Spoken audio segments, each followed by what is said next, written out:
சூரசம்ஹாரம் முடிந்த பிறகு இப்ப கேட்கணும். இப்பதான் கோபமெல்லாம் அடங்கி இருக்கும். திருச்செந்தூர்ல இப்ப முடிஞ்ச உடனே சுவாமி இப்படி வரமாட்டார், நேர கடலுக்கு கொண்டு போய் குளிக்க வச்சிருவாங்க. முருகனுடைய தான் நாமளும் குளிப்போம். முடியாதவங்க வெளியே வந்து தண்ணி தெளிச்சுக்கலாம். அந்த குளிச்சுட்டு வருவான் பாருங்க அந்த ஜெக ஜோதியா, அப்ப பார்க்கணும், அந்த அழகே வேறையா இருக்கும்.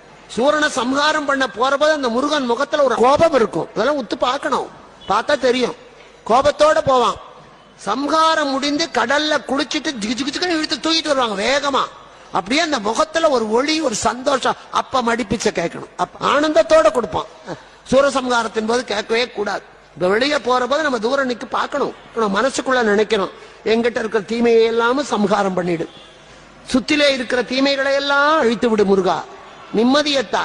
நம்ம திரும்பி வரும்போதுதான் கையெழுந்தி கேட்கணும், முருகா. அப்படித்தான் சஷ்டி விரதம் இருக்கணும்.